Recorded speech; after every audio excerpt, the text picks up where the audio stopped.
So I haven't got the energy for charisma right now, or even standing.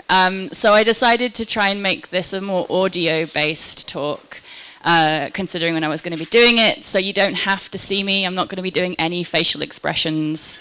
But I have put some sound in the slides so you can sort of appreciate it via listening. So it's fine. I've thought about it.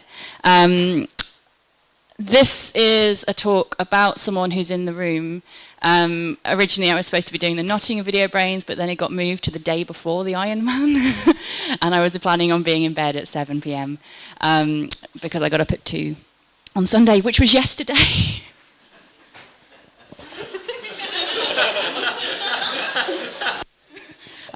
So I'm just going to begin, and you'll find out more about it as I talk. You know, that's how these things work.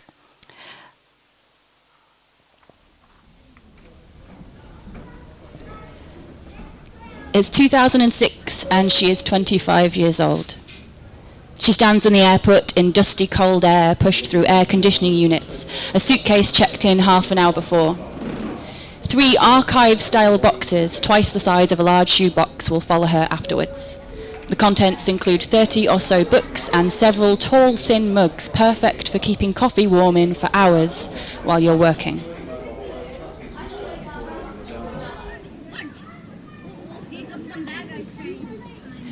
It's 1991, and she is 10. A Legionnaire's hat hides her head from the sun. Blue and white checked dress, a wind cheetah with the school logo, a picture of a cottage on. She stands on a bench and instructs her playmates in a loud voice that 5-step find it is now called 6-step seek it.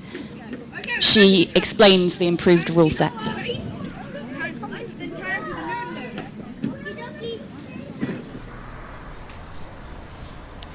In 24 years' time, in the summer of 2015, this girl will tell me that in England we call wind cheetahs sweaters. She'll tell me about the fear crossed with a small amount of anger at the prospect of losing her language. Words like bottle-o, lamington. A notion of what hot weather really entails. Is your house in danger of being on fire? Then no, the weather is not hot. She'll tell me that she misses pelicans, Moreton Bay fig trees, proper pies. We really don't make pies properly here. Holly Gramazio is who I'm talking about. Holly first saw snow when she was 13 years old. She was visiting family in Glasgow, all the way from Adelaide, Australia.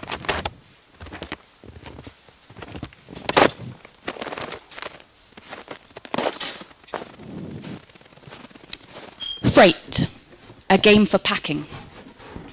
You are moving to a new country. You are moving to a new continent. You are moving to a new hemisphere.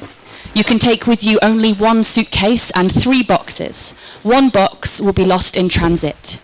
You don't know which one. Pack.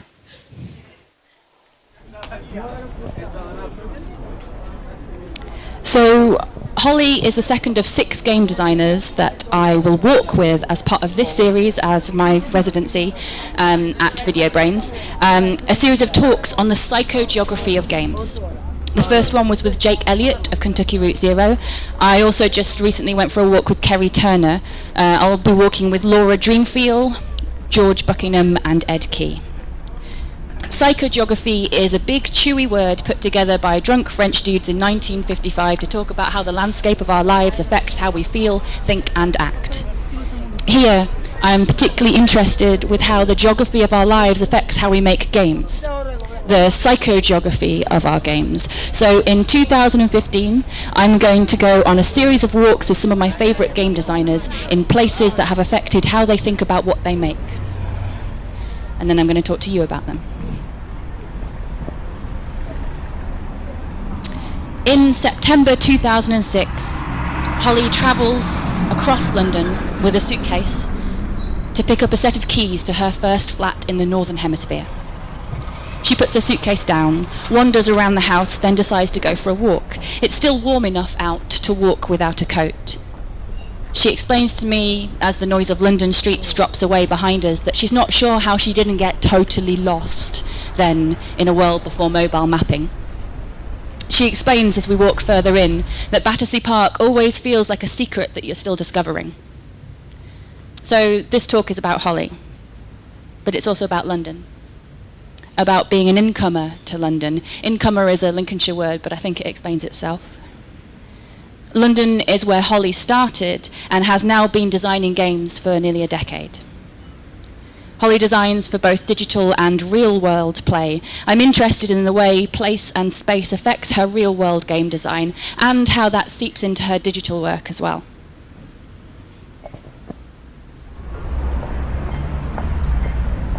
Incomer, a game for London. Say you're never going to move to London. Talk about how rubbish it is that everyone moves to London. Post smug things on social media every time you get home from London. Accidentally move to London. Feel guilty. Feel horrible. Feel like you'll know you'll never last the year. Feel penned in. Feel invisible. Have a moment where everything is frightening and beautiful. Make friends. Find work that you just couldn't find elsewhere. Spend more than half your income on rent. Meet beautiful, brilliant people. Get angry at having to wait 8 minutes for a bus. Realize what you have become.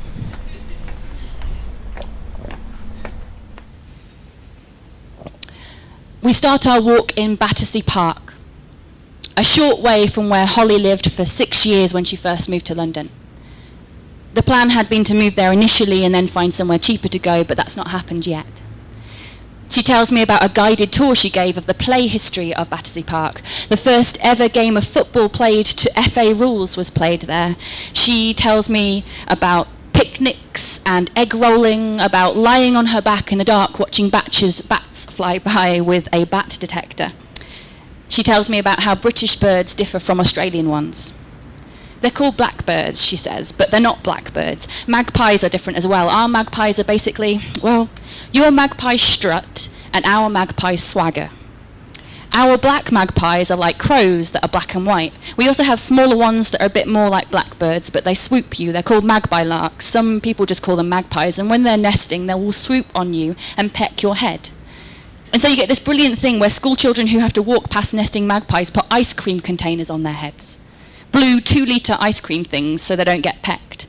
But we don't have blackbirds. I got to know blackbirds in Battersea. There were blackbirds that came and visited our little patio. One of my housemates would go and give them sultanas, and they eventually got so entitled they would come and tap on the window, literally like, where are our sultanas? How to Be a Blackbird is a game that features a cameo of Holly's Battersea flat patio. How to Be a Blackbird is a twine game that delicately weaves Holly's background in online literature, awareness of the way the hyperlink shapes experience, timing, suspense, the ability to wander, with subtle sound and visual design, and just spot-on writing. She describes perfectly that glossy winged entitlement that comes only with being an ex-dinosaur with the power of flight in the biggest city in the land. It's also delicately and earnestly about love. Love seen through the eyes of instinct. We walk past a tree draped in tiny honeysuckle. Holly takes a flower, pinches it, and holds it to her mouth.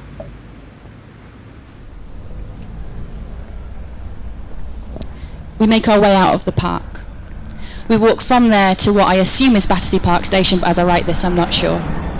We wait for the green man always to light our crossing. Holly says she doesn't like crossing without it. She described herself to me earlier as being someone who doesn't like being told off, which has surprised me, actually, for someone so mischievous. She says crossing roads, she doesn't want to be beeped at, but that's a kind of telling off. I think briefly about permission. When I face a line of police who are beating their riot shields, when I help people break into social housing that is perfectly livable but boarded up, ready for development into something only rich people can afford to live in, when I take a Sharpie and I scroll over an offensive advert, they're all offensive, I am flush with this feeling. It's a feeling we all have, I think, but it's stronger in women who find that they're good at school. The pass me and Holly are given that allows us to speak in spaces that often belong to men is that we are smart. We carry our PhDs and our articulacy as badges. We found we were good at the education system, which is full of navigated permissions.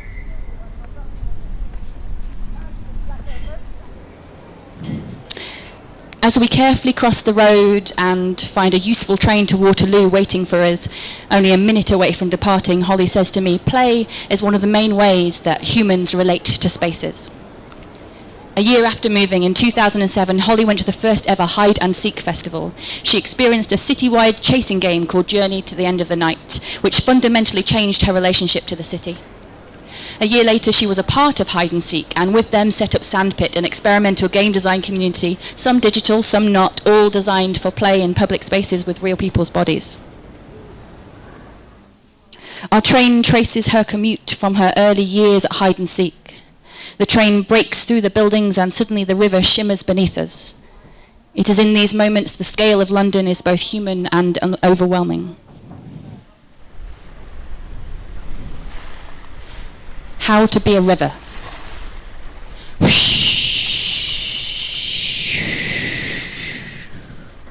Reflect the sky. Remember when you were thinner. Remember when you were bigger, when you would swell and shrink and slink over the earth. Imagine tripping over curbs, stumbling across pavements, joining puddles like dots to draw silty pictures before you were herded into ditches, drawn into this coarse brick corsetry. You are sky water. Flicker in and out of light, scattered the colour of blue jay, peacock, beetle shells, oil slicks. You escape the clutches of cameras. Watch a squashed-up human wet her hand on the cold glass as her train passes over you. The city split wide open by you. Whoosh.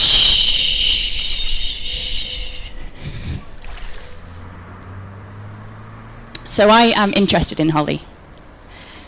She's my friend, but I'm also interested in her and her work because she made a new home in a way that I can't begin to imagine doing.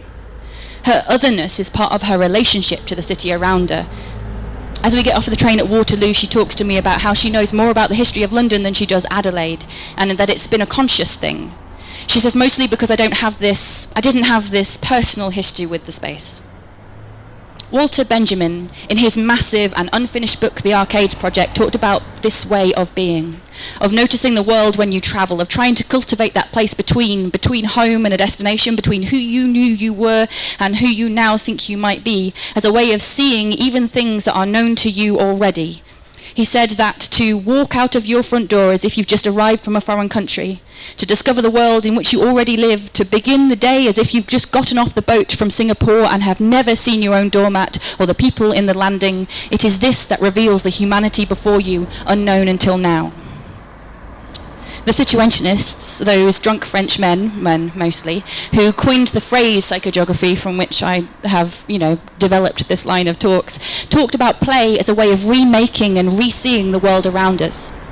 To play in the streets of our cities is a way of being in between what is and what if, that place of make-believe. This kind of play, they argued, is a way of seeing our world, which can feel like a concrete thing, not just as it is, but how we could remake it, and how we could own it ourselves if we wanted to. As we walk along, Holly talks about the many games she's designed for the South Bank, the festival she's run there. She explains that for her, play is a thing that we do when we're safe and comfortable and at home, a real compelling way to make a place feel like it's yours. She said, it would never occur to me to think of myself as belonging to a place. I don't like belonging to things. I like things belonging to me. Holly tells me something that you heard her say earlier. That's my phone falling out my pocket. Everything's fine. I think I heard Pat laugh then, and it's because we made a joke. We've got a friend who'd always performs by taking everything out of his pockets before he starts. I think I just found out why he does that. Holly tells me that she designs games by standing somewhere and looking and going, she says, what's interesting about this place historically, building structures, or what is an emotional or visual moment I want to construct? She says, I form the game backwards from that moment. What can be brought out about that space through a game or a rule set? Holly's tiny games, which are made as part of Hide and Seek, came out of this kind of process. They are games that fit onto a big sticker on the pavement, short interventions that allow people to come across games in their daily life, to briefly step out of commute mode, for example, and to play with people and their surroundings. Holly's favourite tiny game is a game that you can all play. This one was designed by Margaret Robinson, part of Hide and Seek. It's called People Poo Sticks. what you do is, they marked two dots on the pavement, but you can just pick maybe two trees that people pass between. You need to stand somewhere high to play this. They were high up on the Hayward building. And the rules are that each player selects a person who hasn't yet crossed the first point. And then the person who wins is the person who makes it to the second. It's Pooh Sticks, but with people. There is a puckishness, a mischievousness about Holly's style of real-world game design which enriches her digital games too. The puffed-up pride of the Blackbird in How to Be, or her block-pushing game, Pornography for Beginners, which is another subversion of space. It takes the polite tutorial aesthetic of block-pushing games, of those ridiculous logics, and applies them to new pornography laws in the UK that say it's legal to portray, for example, male ejaculate, but not the female kind. The use of space of the form block pusher exposes that arbitrary and objectionable policing of desire in our statute books. Holly relates game design, especially in the crystalline settings of tiny games, to poetry.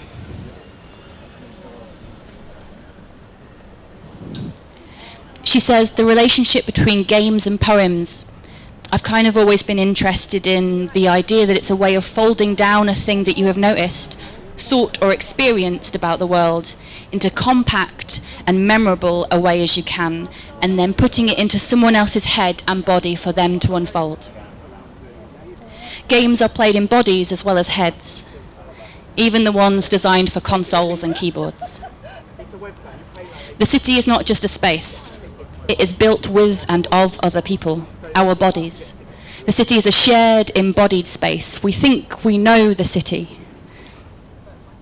We can follow it on Google and City Mapper, but the experience of it is something else.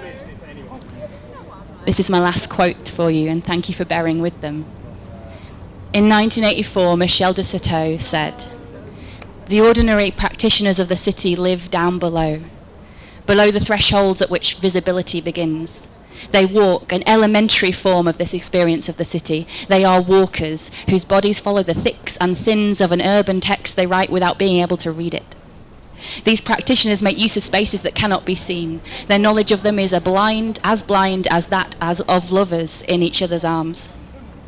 The paths that correspond in this intertwining, unrecognized poem in which each body is an element signed by many others elude eligibility.